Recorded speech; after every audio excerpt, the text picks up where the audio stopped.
another Speedy Ink video. Today I'm going to do a video review of 3D Tetris for the Virtual Boy. Oh wait, what was it? Oh yeah, that's better. We're going to do a video review of 3D Tetris for the Virtual Boy. So here we have 3D Tetris for the Virtual Boy. Let's see what they have to say here. The puzzler with 3D blocks and rotating planes. The mesmerizing force of Tetris returns to virtual style. This thrilling animated puzzle that takes dexterity and split-second timing to be the extreme to the extreme with dimensional blocks and challenging planes. 3D Tetris propels players at a demanding pace where quick response and strategy rules. Tetris devotees of all levels will crave this latest sensation of brain-teasing fun.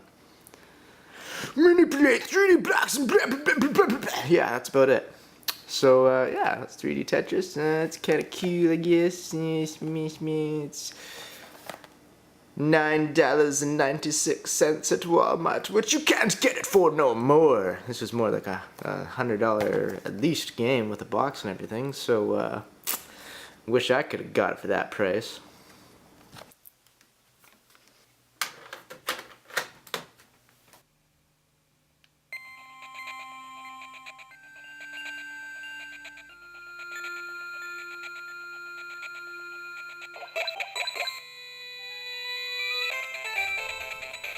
So here we go, 3D Tetris.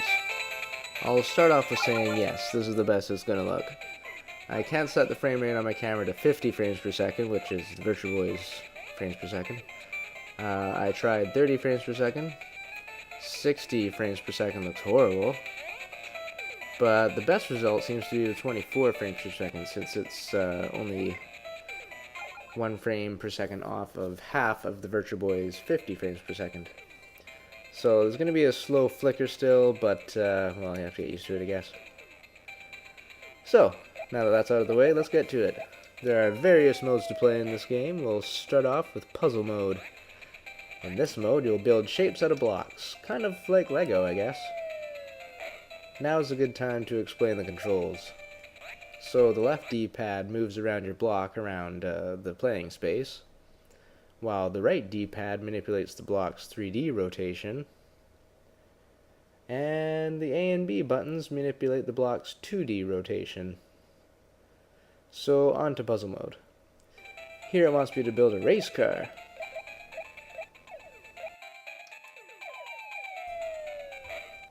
The game controls just fine, even if there is a slight delay.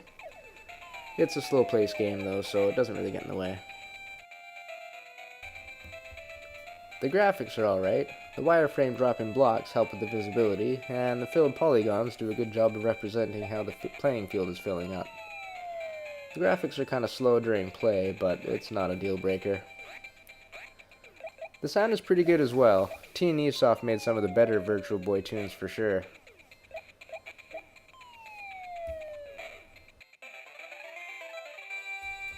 Damn, now that's a tight whip.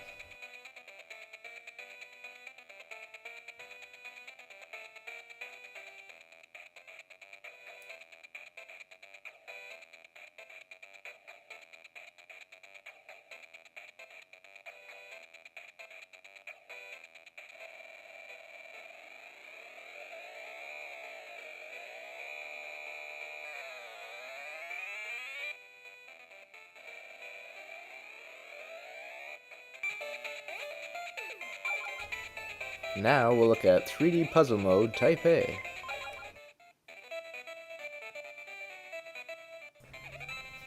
In this mode, you'll basically be doing classic Tetris in a 3D field. You know, hence the name, 3D Tetris. So basically, you try and fill up each level of the playing field with solid blocks. You get a base score for clearing one row,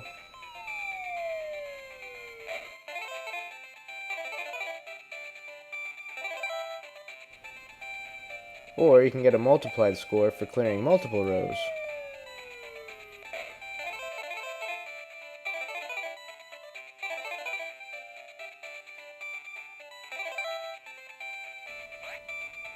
The game has a battery backup, so the main idea is to get the highest score possible.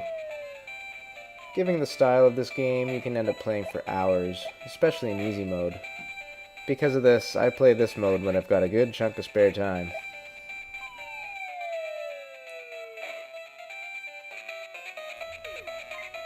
Now let's check out 3D Tetris mode Clear It.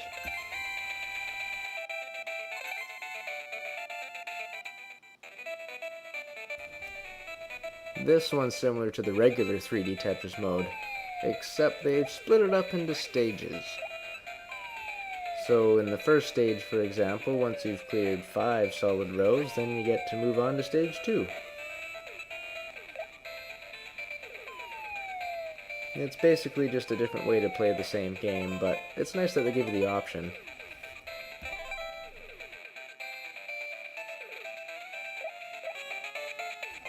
Now Centerfield, Type A.